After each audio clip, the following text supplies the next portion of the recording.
Okay, welcome to Chapter 11, Section 1 lecture. We'll be going over stress, strain, and elastic deformation.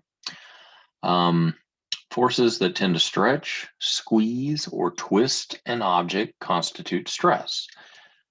The resulting deformation is going to be called strain. So for small deformations, stress and strain may be directly proportional. A lot of times you're going to see it as stress divided by strain is equal to some constant. You can also think of it as multiplying both sides by strain. So stress is equal to some constant times strain. They're proportional to each other, so you can think of it that way. We're going to call this relationship Hooke's law. Now, if you remember back in chapter 5, we had made a discussion regarding having the spring force and having it be directly proportional to the displacement and in a negative direction. In other words, the spring is always wanting to compensate for that displacement. And so that's why we put the negative sign on here. Here, we're looking at this in pretty much the same fashion. It's just a little bit more complex. So tensile and compressive stresses stretch and compress an object respectively. So that's why for you think of tension in a rope pulling on a block or something like that. You can think of the block pulling on it, you're pulling on the other. You can think of that as a tensile stress. Compressive is if you take both sides of a rod or something like that and you press on it from either end. That compression is going to be something that we'll also look at in this particular chapter. So tensile stress is tensile force per unit area. So you're looking at something very similar to pressure here. So it's the force that's perpendicular to the area divided by the area. Tensile strain is going to be the fractional change in length. In other words, you're either going to see this stretch or compress a little bit, and whatever that change is divided by what you had originally is going to be called the strain. So the pressure or the volume stress is going to be the force per unit area. The force is a uniform force around an object and acts to increase or decrease its volume. So the resulting deformation is volume strain, and we'll get into that in a little bit later. And then we're also going to discuss shear stress, which is the tangent force per unit area, and the resulting deformation is going to be called shear strain. So let's take a look at all of these particular concepts in one picture. So here we have an object, and the object is being pulled in this direction, and it's obviously mounted to some sort of base. So as it's being pulled, it's going to experience a tensile stress, which is the perpendicular force, or the force perpendicular to the surface, divided by the area.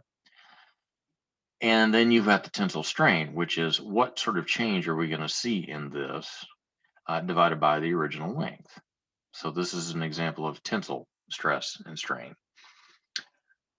Bulk stress is going to be probably, you can kind of experience it with just being surrounded in air, but it's probably more noticeable when something is submerged in water. When you've got the force of the water pointing at you from all different directions, this volume is going to change. So this change in pressure is going to be called the bulk stress.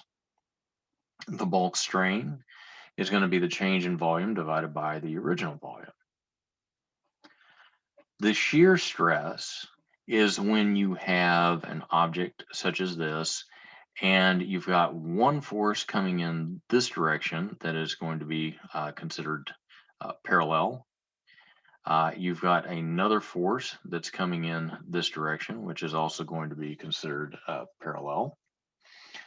You're going to have this object has a certain height, and you're going to end up seeing a small change here in the shape of this. In other words, it goes from a rectangle to sort of a rhomboid kind of situation.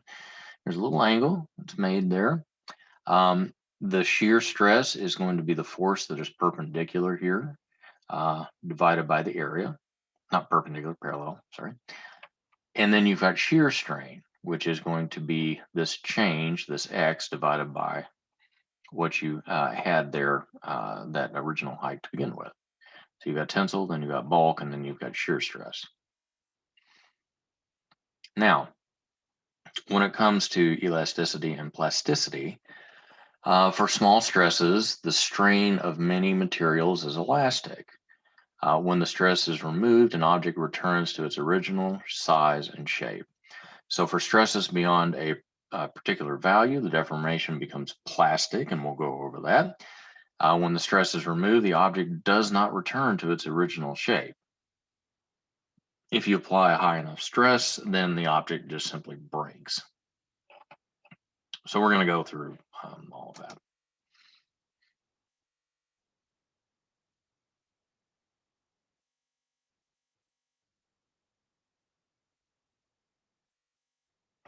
Okay.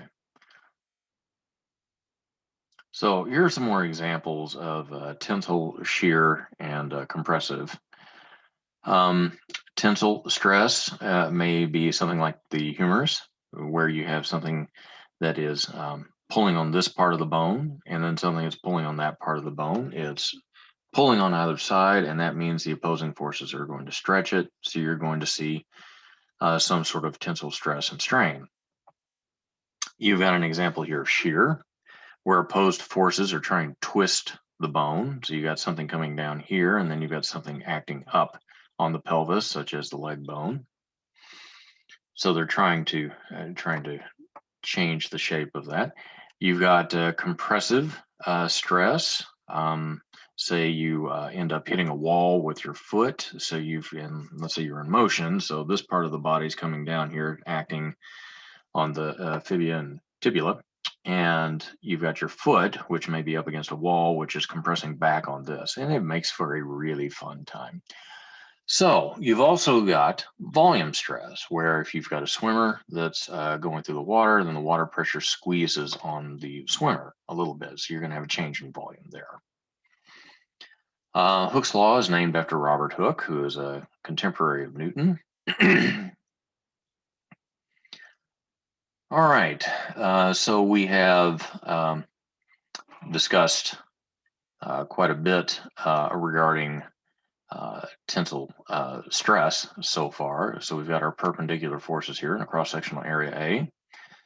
So we're going to assume that the tension force is distributed evenly over any cross-section through the bar. We're going to consider this to be uniform.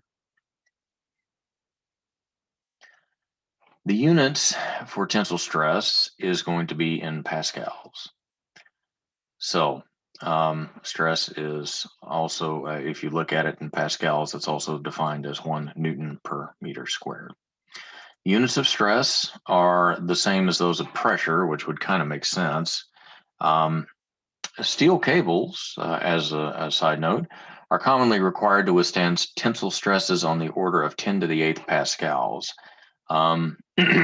which is quite a bit. If you think about the pressure that's inside most vehicle tires, starting around 35 psi, that's a considerable amount.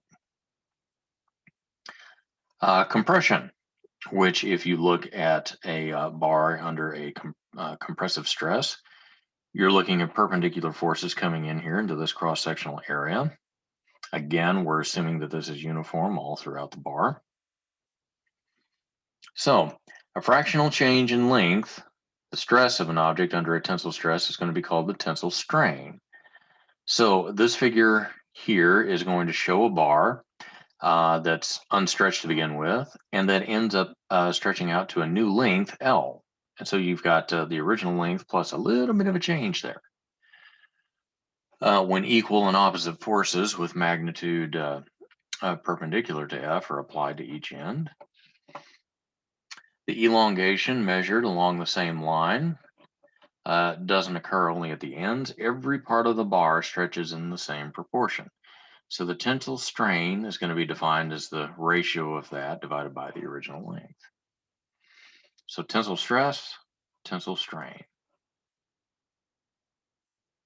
And then you can see how you've got the original, the additional, and then all of it added together. You can also see here the definition of tensile strain. Real objects have a maximum strain beyond which the object fractures or is permanently deformed. So tensile strain is the amount of stretch per unit length. It is a ratio of two lengths, always measured in the same units. So strain is a pure dimensionless number. You're dividing, and when it comes to strain, you're dividing a length by a length, so you don't have any units there.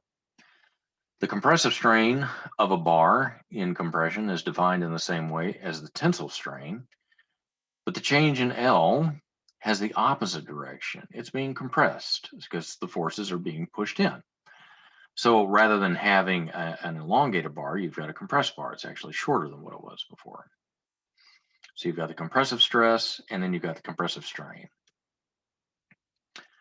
So experiments have shown that for a sufficiently small tensile or compressive stress, stress and strain are proportional. The corresponding proportionality constant, normally we'd have constant written here, like in this particular equation, but it's going to be called Young's modulus, and it's tensile stress divided by tensile strain, or compressive stress divided by compressive strain. So depending on what situation you need here, this is what it's going to end up looking like. Hard materials have a larger value of Y than the soft materials. A is the cross-sectional area of the object, and again, L naught is the undeformed length. So the units of the Young's modulus are the same as those for stress, force per unit area, which we just discussed, because stress over strain is going to be force per unit area divided by a unitless number. So Young's modulus is a property of a specific material rather than of any particular object made of that material. So a material with a large value of Y is relatively unstretchable. A large stress is required for a given strain. So for example, steel has a much larger value of Y than rubber does. And then you can see a list here of all of these particular values. You can see tungsten, steel, iron, glass, copper, brass, aluminum. When you stretch a wire or a rubber band, it gets thinner as well as longer. When Hooke's law holds, the fractional decrease in width is found to be proportional to the tensile strain, typically 0.2 to 0.4 times the tensile strain. Similarly, a material under compressive stress bulges at the sides, and again, the fractional change in width is proportional to the compressive strain. So for many materials, though not all, Young's modulus has the same values for both tensile and compressive stress. And that would be reasonable to conclude. So we got some problems here. Those would be good for you to work through. And I will leave that for you to do so. So Young's modulus characterizes the elastic properties of a material under tension or compression in a way that is independent of the size or shape of a particular object. Doesn't matter how it's shaped, doesn't matter how long it is, it's just, it has that same value all the way through. So to find the relationship of force and elongation for any specific rod, cable, or spring, we're going to solve for this particular magnitude. In other words, we're going to take this equation and solve for that guy. When we do that, this is what we come up with. We come up with Young's modulus times the area divided by the original length. And that's going to be multiplied by the change in L. The reason we do that will be a little obvious later. This is a neat little bridge in France that describes a little bit here about how that bridge comes about. So what we're going to do is we're going to change that Young's modulus times the area divided by the original length, and we're, you know, call it too many letters or what have you. We're just going to call it K. So when we do all of that, we realize that we're well, the other thing that we're going to do is we're going to call the dimension of the stress or the stretch or the compression. That dimension is going to be called X instead of change in L. We're now going to put it along a particular axis. When you do that, we can call the force magnitude F sub X along that direction. So what that means is that the force magnitude is going to be equal to K times X. This is very much like Hooke's law. The only thing that is missing here is that negative sign.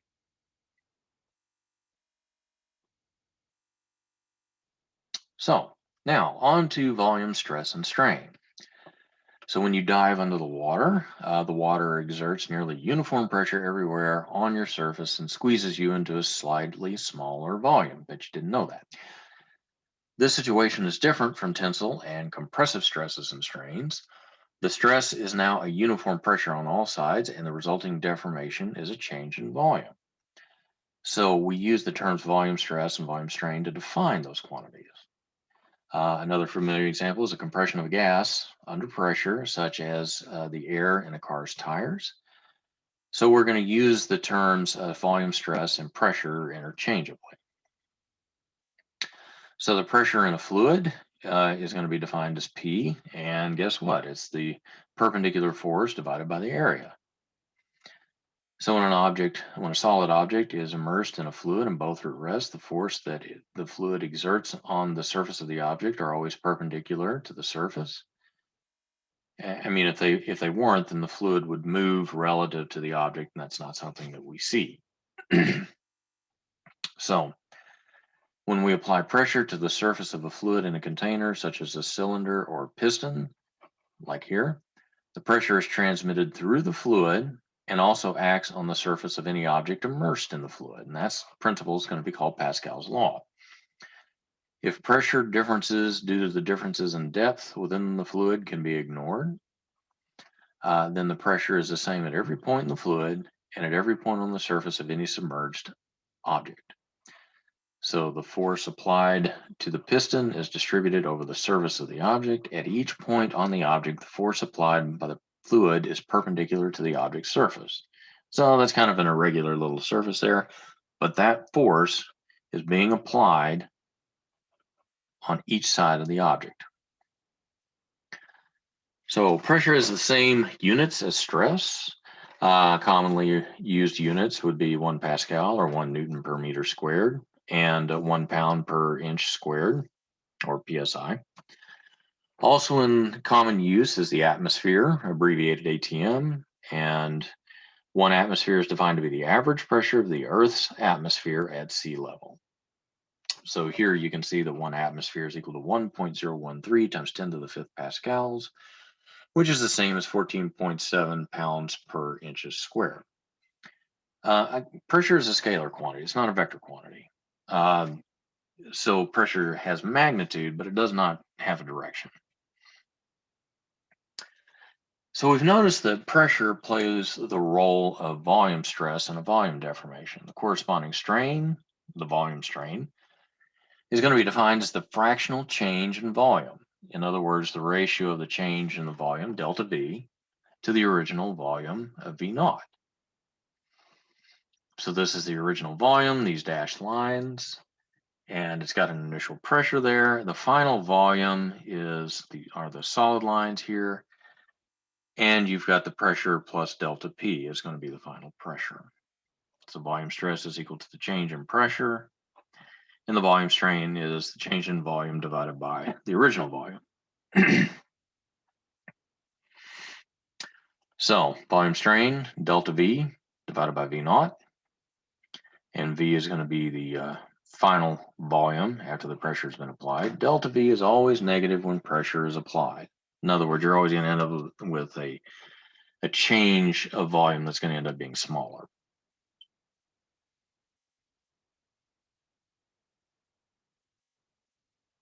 So when Hooke's law is obeyed, The volume strain is proportional to the volume stress. The corresponding constant ratio of stress to strain is called the bulk modulus, not Young's modulus like we saw with the tensile or compressive stress and strain. This is the bulk modulus, denoted by capital B. When the pressure on an object changes by a small amount, from P naught to P naught plus delta P, and the resulting volume strain is delta V divided by V naught, Hooke's law takes the following form. So the bulk modulus is going to be equal to minus the change in P divided by the change in V divided by V naught. Again, the units are newtons per meter squared. And the negative side ensures that B is always going to be positive. Young's modulus is always positive. B is always going to be positive. So we put the negative there to make sure that happens. Here are some values of bulk modulus for different types of metals or glass.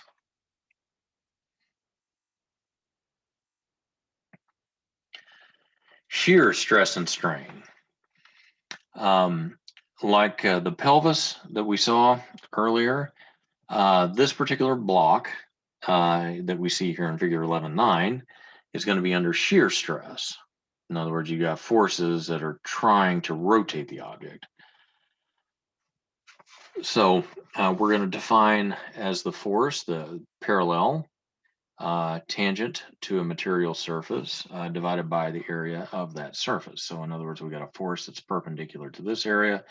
We got a force that's perpendicular to this area. Same thing over here. So the shear stress is going to be the perpendicular force divided by the area. Again, the units are going to be pascals.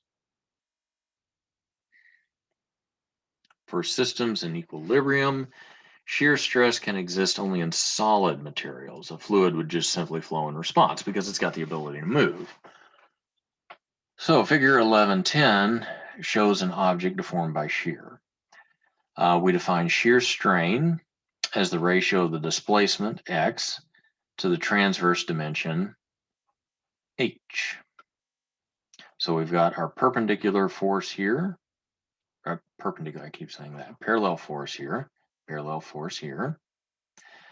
and then we've got the area here and here.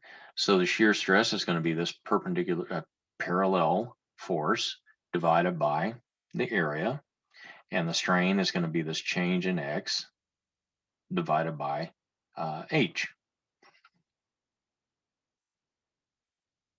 Now, this creates an angle, and this is going to be the opposite side. The x here is going to be the opposite side. This is going to be the adjacent side, h. Because of that particular relationship in shear strain, we're going to end up with the tangent of that angle is equal to that divided by that. Typically, this is going to be much, much smaller than that.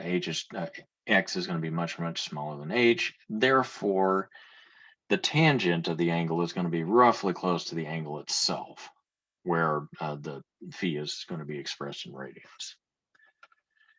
So if the forces are small enough such that Hooke's law is obeyed, the shear strain is proportional to the shear stress. The corresponding proportionality constant is going to be the shear modulus, denoted by S. So again, the units are going to be in pascals. You can also see how that particular definition of shear modulus can be rearranged. Only a solid object can have shear modulus. Phi is going to be the angle to which the object is bent by shear stress. X is going to be the distance the object is bent. And then for a given material, S is usually 1/3 to 1/2 as large as the Young's modulus.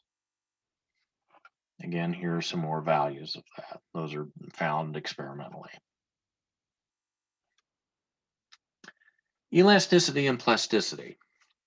So Hooke's law, the proportionality between stress and strain in elastic deformations has a limited range of validity. We know that if you pull, squeeze, or twist anything hard enough, it's going to bend or break. So just what are the limitations of Hooke's law? Well, we'll go back to tensile stress and strain. Suppose we gradually increase the tensile stress on an object, measuring the corresponding strain, and then we're going to plot a graph of stress as a function of the strain. So we got stress on this axis, we got strain on this axis, and you can see how as the stress increases, then the strain here may be less than 1%, but as you go up and further, you're going to see some other activity going on. So that figure shows a typical stress versus strain graph for a metal such as copper or soft iron as it's subjected to tensile stress. The strain is shown as a percent elongation. Again, remember that's a unitless number, so we can represent that with percentage. So here in this particular part of it, at least up to about right there, we can see that linear relationship take place. So if the stress is removed, the object returns to its original shape. So if we were to go from here on down, then as the stress is removed, then the object returns. Here we get a little bit of a bend, and because this is no longer a straight line, this means Hooke's law is no longer obeyed. As we pass point B, what we're noticing here is that the scale is not linear anymore. Not that it was at this particular spot, but it certainly was here. But in this particular spot, what is characteristic is that this object is not going to return back to what it looked like before. It may get close, but it's not going to return all the way back. This is what's going to be referred to as plastic behavior. If you get all the way to this particular point, it doesn't matter anymore because you broke it.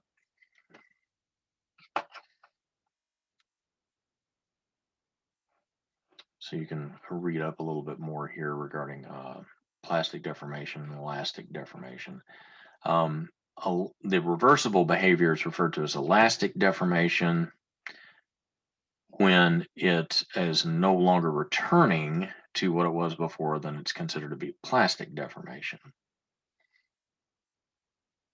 So the stress required to cause actual fracture of the material is called breaking stress, or the tensile strength. Two materials, such as two types of steel, may have very similar values of Young's modulus, but vastly different breaking stresses. So this particular table here gives typical values of breaking stress. You can go through the conversion factors to put them in perspective. So for example, the breaking stress of a particular steel is 6.9 times 10 to the 8 Pascal. Then a bar or cable with a 1 square inch cross section has a breaking strength of 100,000 pounds. So depending on what type of material it is here, you'll get different breaking stresses.